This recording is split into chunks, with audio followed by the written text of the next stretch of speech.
வணக்கம். எப்படி இருக்கீங்க? எல்லாரும் நல்லா இருப்பீங்கன்னு நெனைக்கிறேன். நாங்களும் நல்லா இருக்கோம். இந்த வீடு வந்து பார்த்தீங்கன்னா, ஒரு கிட்டத்தட்ட 20 வருஷம் யூஸ் பண்ணாத வீடு மாரி இருக்குல்ல உங்களுக்கு? ஒரு பாழடைஞ்ச பங்களாக்குள்ள வந்து, அப்படியே இந்த ஒற்றையெல்லாம் பார்க்கும்போது எப்படி ஃபீல் ஆகுதுல்ல? ஆனா அப்படி இல்லங்க. இது நாங்க ரெகுலரா வாழ்ற வீடு தாங்க. இந்த வீடு இருக்க லட்சணம் எப்படி இருக்கு பார்த்தீங்களா? கேவலமா இருக்குல்ல? ஏன்னா நாங்க ரொம்ப நாளா தொடைக்கலங்க. ஸோ அடிக்கடி தொடச்சுட்டு இருந்தாலும், பொய் சொல்ல. எப்ப அதான் தொடைப்போம். 3 மாசம் ஒரு தொடைப்போம்னு வச்சுக்கங்களேன். ஆனாலும் ஏன் இவ்வளோ தூசு வருதுன்னு தெரியல. மெயின் ரோட்ல வீடு இல்ல. வெஹிக்கிள்ஸ் நெறைய வாகனங்கள் நெறைய போற இடமும் கிடையாது. டஸ்ட்டும் வராது. ஆனாலும் பார்த்தீங்கன்னா, வீடு இவ்ளோ தூசியா ஏன் ஆகுதுன்னு தெரியல.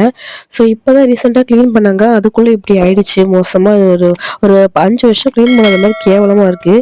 ஸோ அது இன்னைக்கு ஒரு முடிவு கட்டுவோம் சொல்லிட்டு கிளீன் பண்ணுவோம் சொல்லிட்டு, கிளீன் பண்றதுக்கு ஃபோட்டோஸ்லாம் எடுக்க ஆரம்பிச்சுட்டாங்க. கொஞ்சம் 2, 3 ஃபோட்டோ வச்சு அப்படியே குட்டீஸ் இன்க்ரீஸ் ஆகும்போது, அவங்களுக்கு ஒரு ஃபோட்டோ, பெரிய பாப்பாவுக்கு ஒரு ஃபோட்டோ, குட்டி பாப்பா ஒரு ஃபோட்டோ, அப்படியே ஒரு ஃபோட்டோ ஒரு 5, 6 ஃபோட்டோஸ் மேல 7 ஃபோட்டோ நினைக்கிறேன். அதுக்கு மேல ஆயிடுச்சு.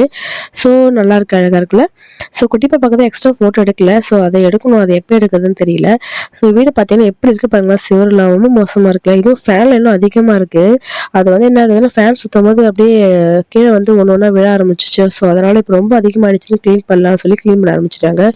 அதுக்கு முன்னாடி குட்டீஸ் 2 பேர் இருக்காங்க. அவங்களுக்கு டஸ்ட் ஆகாது. அவங்க பெரியம்மா வீட்ல விடணும். அப்புறம் கொடில துவச்ச துணிலாம் இருக்கு. அதெல்லாம் எடுக்கணும். ஏன்னா அந்த டஸ்ட் துணிலாம் பட்டுரும் அதனால. என்னோட குரல் வந்து கொஞ்சம் கரகரன்னு கொஞ்சம் ஹார்டா கேக்குதுல்ல. ஏன்னா இப்ப எனக்கு கோல்டுங்க. தொண்டை கட்டிட்டு இருக்கு. அது கொஞ்சம் வாய்ஸ் வந்து கரகரன்னு கேட்கும். ஸோ நான் என் மைக்கு தானே 2 வாட்டி செக் பண்ணி பார்த்தேன். இல்ல என்னோட வாய்ஸ் அது மாரி ஆயிடுச்சு. ஸோ கொஞ்சம் கரகரன்னு கேட்கும். அட்ஜஸ்ட் பண்ணிக்கோங்க. அம் அப்புறம் எல்லா துணியும் எடுத்து வச்சுட்டுருக்காங்க. அவங்களே சரி நீங்க செய்யுங்க. நான் போய் கிச்சன்ல ஒர்க் பண்றேன் சொல்லி அப்பப்போ போயிட்டு கிச்சன்ல சமையல வந்து செஞ்சுட்டு வந்துட்டு இருந்தேன். இந்த குட்டி பார்த்தீங்கன்னா அடங்கவே மாட்டேங்கிறான். அவர் ஒரு வேலை செய்றத பார்த்தா நானும் எதனா செய்யறேன்ப்பான்னு சேர இழுத்து போடுறதும், ஏற கட்டுறதும் சொல்லிட்டு அவங்க அப்பா கூட சேர்ந்து வேலை செஞ்சுட்டு இருக்காங்க. அப்புறம் டிவி மேல டஸ்ட் படக்கூடாதுன்னு டிவிய வந்து மூடிட்டாங்க. ஆனா கம்ப்ளீட்டா மூடல. அத அவங்க கவனிக்கல. மேல சும்மா அப்படியே போட்டு விட்டாங்க. இவரு பார்த்தீங்கன்னா, இவர் துடைக்கிறாராம் பாருங்க. சேர் மேல ஏறி வந்து என் குட்டி பாப்பா ஏறி வந்து பேட் எடுத்துட்டு நின்னுட்டாங்க. நானே வேலை செய்றேன் பாட்டு. டேய் உனக்கு தூசு ஆவாத வாடா அப்பான்னு தூக்கிட்டு போய் அவங்க பெரியம்மா வீட்ல விட்டாச்சு. ஸோ அவங்க துடைக்கும்போது அந்த தூசு அவங்க மூக்குல போச்சுன்னா, அது வந்து அவங்களுக்கு டஸ்ட் அலர்ஜி மாரி கன்வெர்ட் ஆயிடும். ஸோ அவங்கள எடுத்துன்னு அவங்க பெரியம்மா வீட்ல விட்டாச்சு. வீட்ல இருக்க அழுக்கு பார்த்தீங்கன்னா, அத விட 4 மடங்கு அந்த ஃபேன்ல இருக்கு. ஒரு பங்களாக்குள்ள இந்த பாழடைஞ்ச பேய் பங்களாக்கு இருக்க ஃபேன் மாரி இருக்கு அது. ஸோ கொஞ்சம் கொஞ்சமா அது மேல விட ஆரம்பிச்சுச்சு. அதுக்கப்புறம் பசங்க வந்து என்னன்னு சொல்லி சின்ன பசங்களே கிண்டல் பண்ற அளவுக்கு ஆயிடுச்சு. சரி எப்பா இன்னைக்கு எப்படியாவது தொடச்சிருப்பா அப்படின்னு சொல்லிட்டு அவங்க தொடச்சிட்டு இருக்காங்க. ஸோ ஃபேனை கிளீன் பண்ணிட்டு, அப்புறம் வந்து ஃபோட்டோஸ் கிளீன் பண்ண ஆரம்பிச்சுட்டாங்க. ஃபோட்டோஸ்ல வந்து ஈர துணி போடாம டஸ்ட்லாம் தொடச்சு எடுத்துட்டு, ஃபேன் மட்டும் ஈர துணி போட்டு தொடச்சுட்டாங்க. ஃபோட்டோ வந்து மேட் ஃபினிஷிங்ல குடுத்துருக்கோம். ஸோ அதனால வந்து அப்படியே சும்மா லைட்டா மேல தொடச்சு எடுத்துட்டாங்க.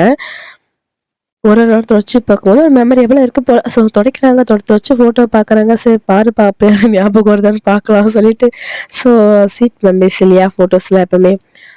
ஸோ அத எடுத்து துடைக்கும்போது தான் நமக்கு வந்து ஃபீல் ஆகுது. அதுவரைக்கும் அத கவனிக்க மாட்டாங்க. சரி நீங்க தொடைங்க. ஆல்ரெடி நான் ஒரு வாட்டி தொடச்சிருக்கேன். அதுக்கப்புறம் அவங்க தான் எப்பவுமே துடைப்பாங்க. அம் அதுக்கப்புறம் நான் வந்து கிச்சன்ல இன்னைக்கு வந்து நாங்க என்ன செஞ்சோம்? எறா செஞ்சோம்னு நெனைக்கிறேன். இல்ல, இல்ல சிக்கன் ஃப்ரை வித்து மீன் செஞ்சோம். ஸோ அதனால நான் அப்பப்போ போயிட்டு, போயிட்டு வந்து இவங்கள பார்த்துட்டு, குட்டீஸ பார்த்துட்டு வந்து செஞ்சுட்டு இருந்தேன்.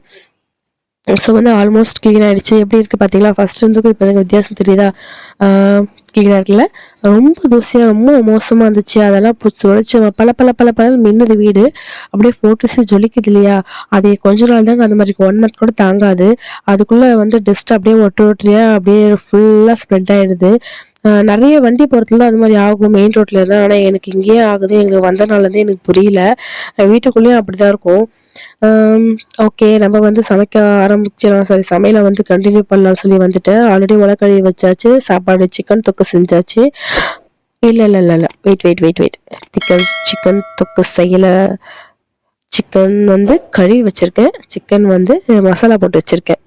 ஓகேவா? இப்போ வந்து சிக்கன் தொக்கு செய்யணும். சிக்கன் வந்து 65 பண்ணணும். சாப்பாடு வெடிக்கணும். சாப்பாடு வந்து வடிச்சு ஆஃப் பண்ணி வச்சிருக்கேன்.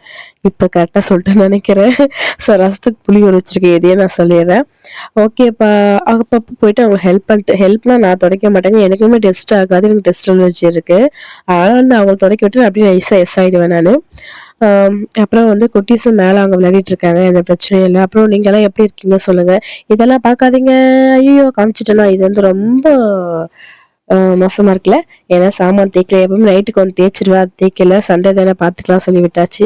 ஸோ இப்போ ஒர்க்கை முடிச்சுட்டு சமையல் முடிச்சுட்டு அதுக்கப்புறம் ஒரு நின்று தேய்ச்சிருவேன். அப்பப்போ தேய்ச்சா வந்து தேய்ச்ச மாதிரி இருக்க மாட்டேது. ஏன்னா மறுபடியும் அந்த இடத்துல அவ்வளோ சாமான் வந்துடுது, அது வெறுப்பாகுது. சரி எவ்வளோதான் விடுறீங்க விடுங்க, நான் மொத்தம் நின்று தேய்ச்சிடறேன் சொல்லிட்டு ஒரு 1 ஹவர் ஆனாலும் வந்து நான் வந்து நின்னு பொறுமையா தேய்ச்சிருவேன். அது எனக்கு பெரிய விஷயமா தெரியல. நான் 2 தேய்ச்சா என்ன ஆகுது, ரிட்டர்ன் அகைன் அந்த சிங்க்ல சாமான பார்க்கும்போது எனக்கு அப்படியே எரிச்சலா வருது, கோவம் வருது. ஸோ இவங்க கிளீன் பண்ண வந்து ஃபோட்டோஸ்லாம் வந்து மாட்ட ஆரம்பிச்சுட்டாங்க. கிளீன் பண்ணி முடிச்சாச்சுன்னு குட்டியும் கீழே இறங்கிட்டாங்க பாப்பா. இவர் பேர் நிதிஷ்குமார். அவங்க வந்து அவங்க அப்பா கூட வந்து ஒரு ஒரு என்டர்டெயின்மெண்ட்டா பார்த்துட்டு இருக்கேன். என்னவோ அப்பா வித்தியாசமா பண்றாரே அப்படி சொல்லிட்டு அதெல்லாம் வந்து வேடிக்கை பார்த்து லேர்ன் பண்றாங்கன்னு நினைக்கிறவங்க. இவங்க வந்து நிறைய வந்து லேர்ன் பண்றாங்க. நம்ம பேசுறத நம்ம பண்றதெல்லாம் வந்து கேப்சர் பண்ணி அது பண்ணி பார்த்து பார்த்து அவங்க கத்துட்டு அதை பண்றது நல்லா தெரியுது.